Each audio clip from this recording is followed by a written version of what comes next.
Tá, e como é que vai ter que ser esse descarte? Quando eu vou ter que fazer esse descarte? Então vamos lá ver. Descarte ele pode se dividir de duas formas. Ele pode ser um descarte fracionado ou ele pode ser um descarte total. Tá? O fracionado é quando a gente faz inspeção e acha tudo aquilo que eu coloquei lá atrás para vocês na inspeção e a gente faz aquela inspeção desse jeito. Confira aí. Vamos então começar o procedimento de inspeção. Eu tenho que fazer isso por toda a corda. Vou analisar centímetro a centímetro, eu não posso deixar passar nada. Então, procedimento correto, eu vou manualmente, olho, vou passando minha mão, torço a corda, analiso se tem alguma coisa, não tem, torço novamente, analiso se tem alguma fibra rompida, algum desgaste, aqui também não tem. Opa, já senti alguma coisa com a mão aqui. Se a gente observar aqui, na hora que a gente torce, a gente consegue ver a profundidade desse desgaste. A gente percebe que teve uma ruptura de fibras. Nada muito grave, uma fibra isolada aqui. Não que a corda não tenha perdido resistência em função disso aqui, mas é algo muito pequeno ainda para a gente poder fazer o descarte. Vamos então continuar a nossa inspeção. Aqui a gente observa que essa corda teve um certo desgaste da capa. Olha só como ela está felpuda. Observe que tiveram várias rupturas de fios aqui. Eu descartaria. Vamos analisar a inspeção aqui. Opa, mais um ponto aqui. Esse tipo houve ruptura de fibras. E aí, descarte na certa. Entra em jogo, aqui, entra em cena a função do alerta visual. Notem que eu consigo detectar facilmente a presença de um rompimento aqui. Opa, algo de muito importante aqui. Então, se a gente for observar esse tipo de lesão na corda, a gente tem que fazer com certeza o descarte fracionado. Basta olhar aqui, teve o rompimento da parte mais externa da capa. O alerta visual amarelinho também foi rompido. E aqui por baixo a gente consegue ver a capa da alma. Então, vamos fazer o fracionamento dessa corda. Aí que entra então o descarte fracionado. Eu vou medir de 4 dedos a um palmo do lado direito e do lado esquerdo. E vou fracionar essa corda nesses dois pontos. Primeiro passo uma fita com uma determinada pressão. Tem que ser bem justa, não posso deixar frouxa.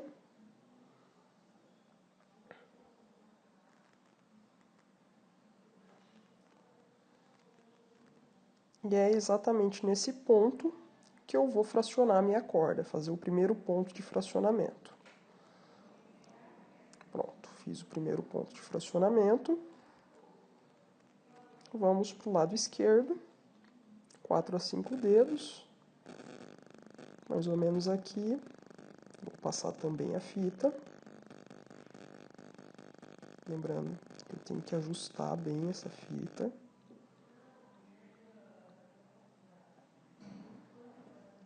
Com a minha faca ou meu canivete a 90 graus, faço o segundo corte.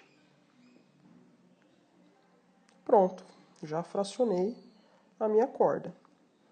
Esse pedaço aqui que está com a ruptura, eu descarto. Tenho duas cordas agora. Esse é o descarte fracionado. Em seguida, eu vou selar essa corda com auxílio de um isqueiro. Eu vou colocar fogo. Esperar esfriar um pouquinho. Dou uma moldadinha na corda. Observem, da esquerda está selada, da direita ainda não. Vou fazer o mesmo procedimento com esse pedaço.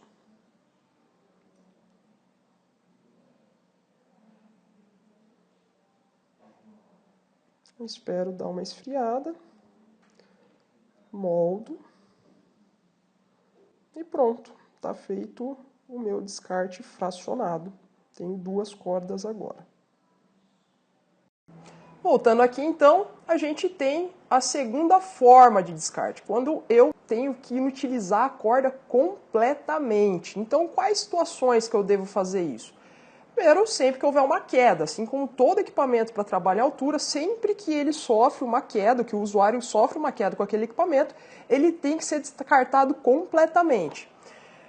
Também deve ser descartada completamente a corda quando a gente identifica desgastes e a alma aparente em vários pontos. Ou seja, não vai adiantar eu fracioná-la, né? Ela já está completamente condenada. Ou então, quando ela estiver contaminada por um produto químico, ou se houver dúvida quanto à integridade e o histórico dessa corda, né? Eu não sei quem utilizou, eu não sei para que e como. Então, vou contar uma historinha para vocês. Algumas vezes é bastante comum ministrar treinamento aqui para o pessoal que mexe com ar-condicionado. E como eles fazem as instalações externas, cada equipe tem seu carro, costuma ter seu carro e seus equipamentos. E aí eu coloquei a seguinte situação uma vez no treinamento e o rapaz falou, já aconteceu isso comigo. Então a gente faz uma certa previsão e realmente acontece, né? Esse rapaz foi, trabalhou, terminou o serviço dele e jogou a corda dele junto com os equipamentos lá na caçamba do carro dele, lá no porta-malas do carro dele e foi pro final de semana. Chegou no final de semana, ele foi para um determinado local lá e o carro de alguém lá acabou atolando, né? E aí ele, opa, eu tenho uma corda aqui, e acabou içando esse outro carro, salvando esse outro carro, com aquela corda que ele usava para a segurança dele. E na segunda-feira, ao voltar lá para a empresa, fazer os serviços dele, adivinha qual corda que ele utilizou? Claro, né, a mesma corda. Pessoal, isso é extremamente proibido. Isso aí a gente tem a obrigação de orientar os nossos colaboradores. Tá? Se eu usei essa corda para outra finalidade que não seja para o meu trabalho, para me proteger em caso de queda, eu não posso utilizá-la para fazer minha segurança. Ela não vai cumprir aquilo que ela se determina a fazer caso a gente coloque essa corda sob uma tensão que a gente não consegue nem avaliar. Pior do que fazer serviço sem segurança, eu acho que é você fazer um serviço que você acha que você está seguro e a hora que você precisa do equipamento ele te deixa na mão. Então, muita atenção nisso aqui. Quando eu faço o descarte total dessa corda, é muito importante que eu inutilize essa corda. Como é que eu vou fazer isso? Eu vou picotá-la em pedaços do tamanho que não dê para fazer a segurança de mais nenhum trabalhador, tá? Ou eu vou jogar lá fora, completamente fora. Por quê? Porque se você devolver essa corda lá para o pessoal do almoxarifado, ou se você mesmo faz essa gestão, com certeza você vai se esquecer disso. Ou em algum momento alguém vai pegar essa corda e vai voltar a utilizá-la como um equipamento para proteção. Então, muito importante. Assim como o cinto, assim como o talabarte, a corda tem que ser completamente picotada ou jogada fora imediatamente. Ok? Não esqueça disso. Vamos agora então para o nosso último item da nossa aula de hoje, que são os critérios gerais de segurança. Então eu preciso sempre evitar contato com substância química, com a corda, não expor a corda desnecessariamente ao sol, evitar o atrito entre duas cordas, evitar pisar na corda. Quando molhada eu tenho que secá-la à sombra, sempre guardá-la em local ventilado, revisar sempre antes e depois de cada atividade, evitar o rapel, a descida pela corda com os descensores, muito rápido, e após utilizá-la, desfazer todos os nós. Para finalizar então os critérios gerais de segurança, a gente vai falar um pouquinho sobre a proteção da corda. Sim, eu preciso proteger essa corda contra quinas vivas ou superfícies que poderão danificar a estrutura dessa corda. Então, no primeiro exemplo aqui, é mais ou menos dessa forma que a gente deve fazer. Existem algumas capas de proteção já próprias, né, já são fabricadas especificamente para isso. Esse aqui é um exemplo. Esse também é o mesmo exemplo. Isso aqui são capas para cordas, tá? De proteção. Aqui também é uma proteção para corda. Esse talabarte de posicionamento ele já vem com essa proteção.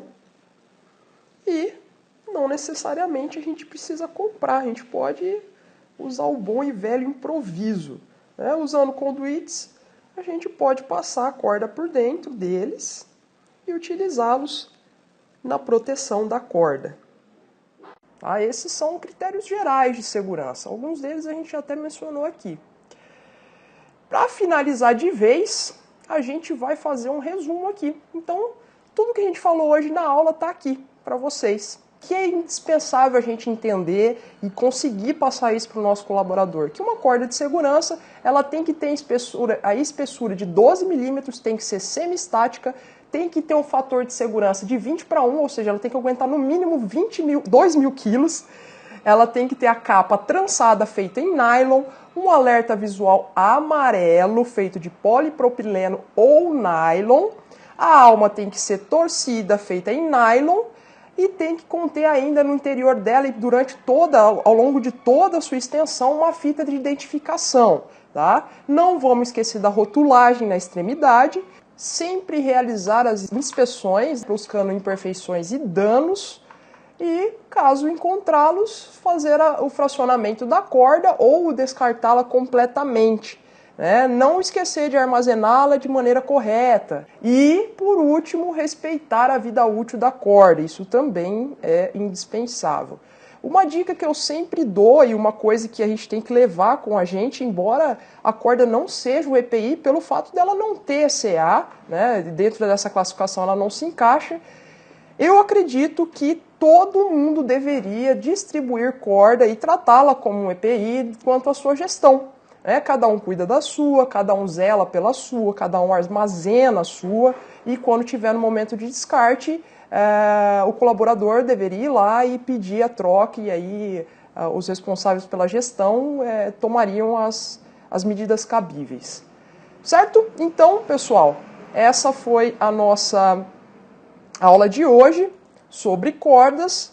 Eu espero que tenha sido bastante proveitosa para todos vocês. É sempre um prazer tê-los conosco aqui. E qualquer dúvida ou sugestão, a gente está aberto a isso, ok? Um grande abraço a vocês e até uma próxima.